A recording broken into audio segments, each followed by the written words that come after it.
Welcome to this very special edition of the KJ Masterclass Live, the show which ensures that you profit from your time spent here with experts, either through their industry insights, information, or simply learning from them. And today we have Katische Haberfield, medium, author, poet, and student of understanding the soul. Welcome to the show, Katische. Thank you so much for having me, AJ. I appreciate your time today. You are welcome. Welcome to the show. Welcome to India in this online form, Katesh. And I'm Thank sure you. not just in India, but a lot of people across the globe will benefit from what we are going to talk right now. We'll understand about the happiest moments of our soul. We'll try and understand all that from you. But before that, let's understand a bit more about your journey, about your background, so that people know who they are listening to. Sure. So I am pretty mainstream when you talk about your background. I'm a former e-commerce consultant and university lecturer. I have tried many small businesses as a mum when my children were small. But I think the most relevant thing was that for each and every different turn of my career, I tried to follow my passion and listen to myself and say, okay, so I think that I'm good at this. Is this just a core competency, or is it what I'm here to do on this earth? You know, there's a difference between being good at something and then being driven to do something because it lights a fire in the pit of your stomach and you're excited to do something no matter the challenges that are thrown with you. And so despite having a master's degree in marketing, I found that marketing bored me. And I love teaching my students, but there was only so many times that I could teach marketing and all the different components of it because I just kind of mentally switched off. And lucky for me, I just kept trying different jobs and different career paths. I worked in the wine industry for a while. I found that very interesting. And I also did a lot of photography and travel writing. But basically, when I entered into my 40s, I did what a lot of women do, and we go through a lot of hormonal changes. And at that same time, I started really opening up to my spiritual side of my being. As I questioned, where have I been? Where am I going to? I started to connect to insights from, I guess, different religions that I had studied, but also different lifetimes. I sort of always ask the question, have I been here before? And why am I interested in certain things? Why do I keep seeing repeating patterns in my life? And what can I do about it? And I studied a lot of the great thinkers about the conscious mind, and I discovered that I couldn't change anything from the conscious mind. So I started looking at studying in hypnotherapy, and I also started to simultaneously have past life realizations, and that led me into studying sound and past life regression therapy. So that's sort of been the trajectory for myself from quite mainstream conservative through to what people would call a little bit more quirky. But this makes me happy. So this is where I've got to today. Absolutely. Absolutely. And you put it very well. This makes you happy. And that is Yes. what is most important. What makes you happy, you should be doing that, nothing else. At the end of the day, as they say, it is only one life we live. The spiritual part is also there, that there are many lives, but in that sense, in the real world sense, this is only one life. So let's get to the understanding of this, Katish, to understand it better. That uh, how does this whole transformation, how it worked for you, because you were quite, an educated person, and into things, into business, into studies and all, and understanding this aspect of things. There can Mm. be only two things. One is that a lot of educated people, they understand it deeply, and they become much more understanding of this whole concept. And one is education starts makes you start questioning these things, rather you move towards much more evidence based things. In your case, how did it happen? Didn't your educated mind question you as to what are you doing, Katesh? You are looking at things, you have studied something else, like it happens in so many cases. Even, everyone struggles with it. I want to understand that thing from you for the audience. Sure. So I guess one of the things that's a signature of me is that I have many hands in many pies all at once. So I'm not the kind of person that picks up a book and reads it from start to finish. I'm the kind of person that has 5, 6, 7 books going at once. And so because of my traditional mainstream mind, I was interested in, as I said, information to do with how the mind works. So the Tony Robbins of the world. But I also started reading the Deepak Chopras of the world. And then I got into sort of the scientific books. And at school, I couldn't stand science, but I also started studying and working with aromatherapy. So I was starting to understand the olfactory system and the limbic system and how it works with emotions. And that sort of all led me to say, I can hold many beliefs at once and let me test different theories and see how they work in my real life. And I guess what was the catalyst for me was that in my early 20s and late teens, I traveled a lot of places in the world. And in many of these places, I turned up to locations where I knew I'd been there before. So I got visceral memories and emotions. And I didn't sort of piece it together until after my marriage broke down and I had 2 very small children, and coping with my grief with the way the world is supposed to be in romance, and then being a single mother for a long time and trying to get back out there and date again, and realizing that as soon as I started dating again, I was following these reoccurring patterns and none of it made sense. And so I tried all the different things, and what I found out was that pretty much I could go back into my mind and say, why are these patterns reoccurring? And I could find evidence in memories that I had through going into regressions to find links to behavioral patterns and emotions that were to do with relationships in this lifetime. And so all of these moments that I was bringing up were horrendous. They were awful. They were fear-based. They were sadness. They were grief. They were jealousy. They were anger. And so I became a student of all of the things that I didn't want in my life, all the things that were appearing in my life that I couldn't understand because I didn't consider myself a jealous, angry, cranky, sad person. I considered myself a happy person. Yet the people that I was drawing to me in my life displayed these tendencies and I became the same as them. The energy appeared. And I was like, okay, so in high school, I studied religion and we studied all of the main religions, and I was in a secular school. So there was no need to go and study this, but I did. And it was my favorite subject. And so in the deepest moment of my grief, I remember waking up in the middle of the night and crying, and I was crying out to Buddha Shakyamuni, and Buddha Shakyamuni responded to me. And from that moment onwards, I began a spiritual exploration, and I spent a lot of time in a local Buddhist monastery. I connected with and had a past life revelation in front of a whole bunch of Buddhist nuns.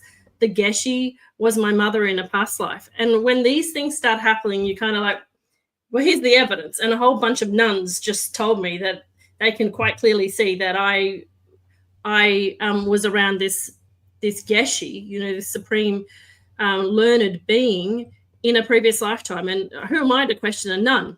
And then I went back and I found that I had lived in monasteries, and I can pinpoint and show people on maps where they were, and I can see the decorations, and they were on multiple religions. And so I kept exploring, and I kept coming up with these nasty memories, these wounds. And I was like, well, what's the point of this? And the point of this is these people that I was having relationships with had come back into this lifetime to help me heal these emotions, to finish the karma that we had started in other lifetimes. And that started to make sense to me. And I started to work in the professional field, and I started to look into and realize that I had other gifts of helping people cope with emotions such as grief. And this was because I had the ability to communicate with the dead. And, this caught me by great surprise. And I started working with the angels and a lot of spirit guides who stepped in to say, yes, this is really difficult. We understand, but you are here to help and understand and master emotions.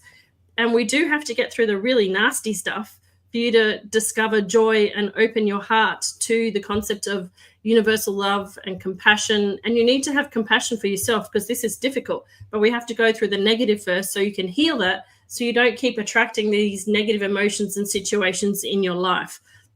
And so I work with in the field of spirit releasement therapy as well, so helping with negative thought forms, negative entities, demonic beings, earthbound spirits, and that was really intensive.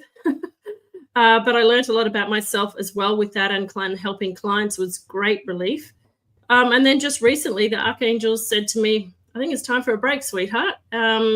We don't want you to do that anymore for a while. We want you to focus on showing people how they can understand their soul's journey through time, but through the happiest moments, because they said we acknowledge that the world is in a constant state of chaos, that it has always been, that people are trying to show people how to use their mind and focus on the positive, but sometimes it's hard to do. And we want you to take people into regression sessions, or sessions with us if you prefer, where we can, without an agenda, show them things that will be unexpected for them, so that they can see, over all the millions of lifetimes that I've lived here and in other dimensions and frequency, what makes me laugh? What makes me giggle? What makes me feel peaceful? And is it anything like what I expect? And it's just been a pure joy to do these sessions. And we have recorded them live and put them on my podcast so that people could see. And we've also played them back so that the clients can then sit down with me and watch it. And the sheer astonishment on their face, and the sense of understanding for who they've been and why they are the way they are, kind of makes them laugh. It makes them feel perplexed, but it makes them come to peace with who they are, because everybody thinks they're a little bit strange, or have had somebody tell them they're strange.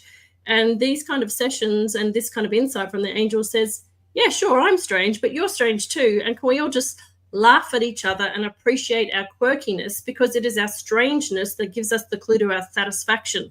And when we can laugh at our own strangeness and our idiosyncrasies and see why we are the way we are, we can not see the differences between people, but we can see that commonality that brings us joy, and we can help people see the small things that they overlook in their daily life that could bring them happiness.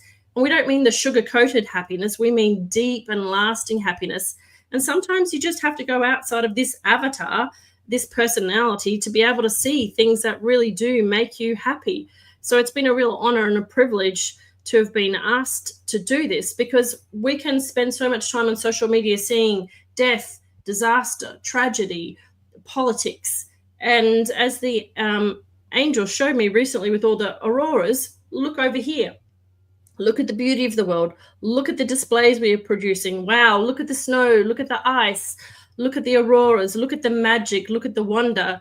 Yes, be grounded in your daily life and your daily struggles, but it doesn't have to be woe and disaster all the time. You can take small moments of happiness. Breathe in the rose. Smell the rosemary in your friend's garden. Delight in the lady playing cards with her friends at the library. Look for the things that are meaningful to you, and it just doesn't have to be an affirmation deck or a book. What is really the thing that makes your soul happy?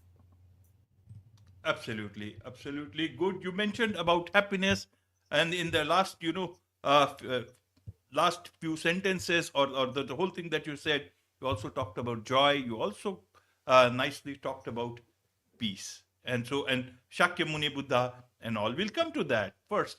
But first, let's understand. You talk about helping people understand their soul's happiest moments.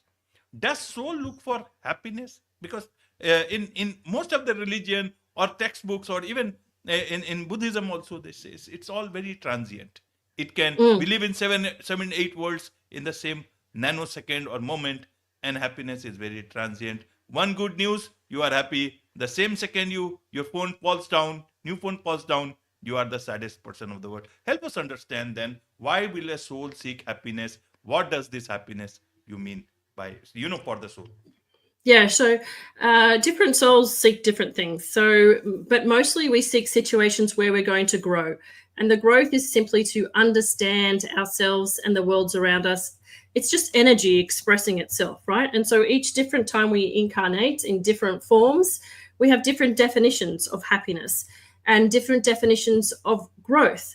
So one of the fun things was I got to do the session myself so I could see what examples were. And some of my past lives came in to help me. And my favorite past life ever was an Indian man. And he showed me his characteristics and his personality. And he found watching some of the other incarnation choices that I had to be both horrifying, but he was also laughing. He was like, oh my God, I can't believe you did that. Why did you choose to do that? Why did you, like, it's just ridiculous. Could you try not so much to achieve perfection in terms of soul growth in a lifetime? Could you slow down? Could you enjoy the moment? Could you understand that you don't have to have this long checklist of goals when you come into being human? You're just supposed to simply enjoy the moment. Meanwhile, I seem to come in with this list of things that says, I want to experience this, this, this, and this, and I want to do this and that. And I guess what they're trying to show us is that just right now on Earth, it can feel a bit doom and gloomish. And they want us just to realize that, yes, you can feel down in one moment, but you also have the resources to balance that. And you can understand that sometimes, in hindsight, we can look back at our lifetimes and think, well, that was ridiculous. But also, that was horrifying. And I'm sorry you went through that. But well done. Would you like a gold sticker or gold star? Because, wow, that was phenomenal. You did so much. And you should be happy with yourself. Even if you got your head chopped off and stuck on a stake in the Tower of London, like, oh dear, that was terrible. But, oh dear, wow. Like, I wouldn't have done that. But it brought you joy afterwards. And what did it do for the people who were your followers in that lifetime? Well, it brought them happiness too, because for you were their peace, you were their strength, you were their courage, you fought for them, and that meant that their families could be happy and safe. So sometimes your happiness is not just about your happiness, or your fears are not just about your fears. It's about how you interact with your communities in each lifetime. So sometimes we do choose, I'm going to come in and I'm going to go through a lot of struggles, but maybe there's one person or two people or 100 people, and my struggles will mean that their lives are going to be better. And the soul therefore goes, your struggle was worth every minute because you put yourself before them and created lasting peace and happiness, for example, in that region of the world. It's so different. There are so many different examples as there are souls. And we can only just say it helps us understand humanity and all the different ways we are unique. Right. So, Katish, I want to understand if souls seek happiness, then when they know that they have to, make it a zero something for every birth that they have taken, why do some souls seek happiness when they know that their last birth there was so much of deficit that in this particular birth there will be no such happiness? How should then souls look at happiness? Should they look at happiness in the present times? Should they look at the deficits in the past? And should they work for happiness in the future births? How should one look at happiness in terms of their souls? Yeah, again, it's very personalized. So I can give you an example that they gave me again, was they said that they showed me examples of how babies in all lifetimes have brought me happiness. And so they gave me examples of different ways that my soul sought happiness. So it enjoyed baby angels, it enjoyed baby dragons, baby human beings, baby planets. So I've seen the birth of planets in some lifetimes.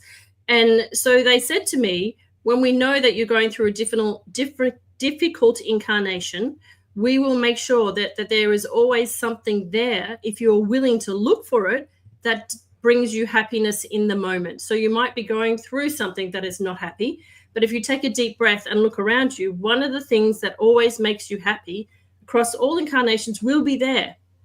You just have to open your eyes and be willing to look for the signs and see them, and to listen with your spiritual senses, and you will know exactly in that moment that you are okay even in the moment. It's a bit like, you know, a cup of tea can bring simple happiness. It doesn't have to be something grand. And it's all about just bringing yourself back to and centering in peace in the moment, knowing that you're okay, you're going to be fine. And in every moment, no matter what you're struggling with or dealing with emotionally, physically, financially, socially, there is something that can bring you back to peace. And you are in charge of that.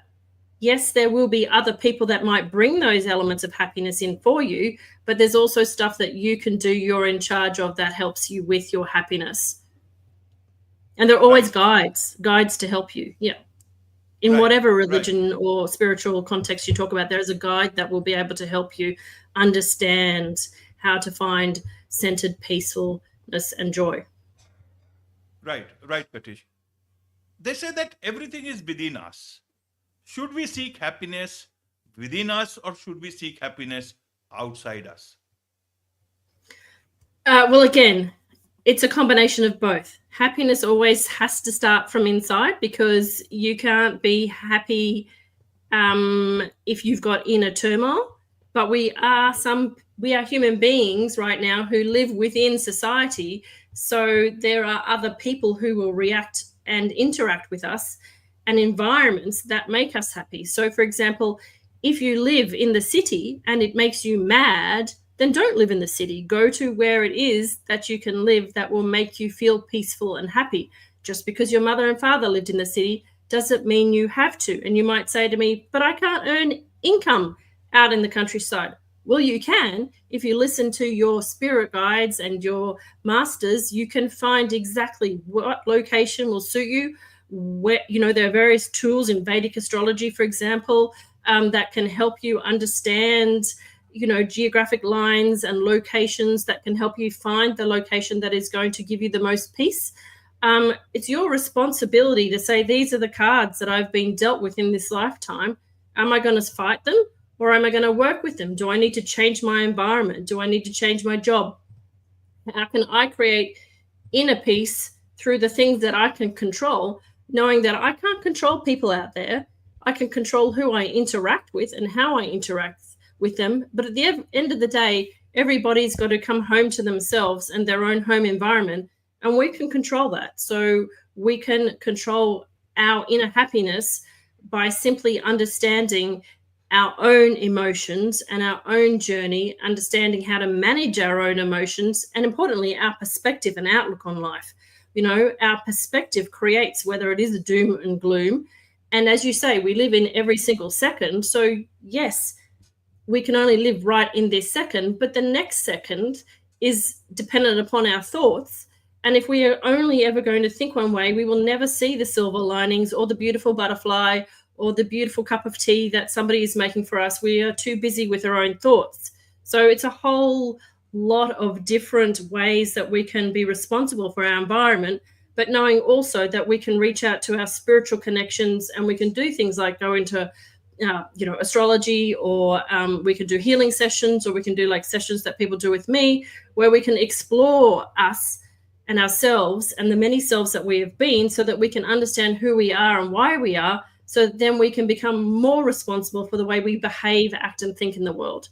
And when we are responsible for our actions and our thoughts and our behaviors, and we become a more peaceful being and a more joyous being, we create ripples in the world. Yeah. So start on your corner of the universe first. Right, right, Katish. One last question I want to understand is, a lot of people individually also, they think, let me be nice to people, let me get my work done, and just because that is going to make them happy themselves, not for others. A lot of business people, they want to earn money by selling not so good products, not so great services, and continue to fool a lot of customers for their happiness. So I want to understand, that is happiness there in giving, or is it in taking back, snatching with yourself? When is the soul most happy here? The soul, in my understanding, and it's very different for each person again, and it depends on their purpose for why they incarnated, is happiest when it's at peace. So if you are a business person who is ripping off their customers, I can guarantee you that you probably aren't sleeping very well at night, or you may have some ill health. And if you are the kind of person that maybe scoots through the entire whole of your life being deceptive, how are your relationships? How do you feel? And when you finish your life and you look back on your life, because we all review our lives at the end of our lives, you will have many regrets based on how you behaved, because you can see things objectively. That's what in all the different religions, we all go through some kind, and spiritual concepts, we have some kind of a review of our actions. So my advice is, don't wait till you get to the last moment of your life to realize that you're being a nasty being who is only centered on money. Check in with yourself daily. How do I feel today? Do I feel good about that reaction? Was I being the best person I could be? Sure, I don't have to like everybody, but did I set boundaries? Did I work within my best ability?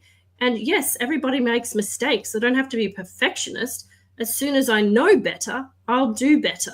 And that's the constant process we have with learning, reading, talking to people, being open to learning new perspectives, is it helps us to understand ourselves and the world better, so we can do better and be more at peace with ourselves, because there are things that we can't control.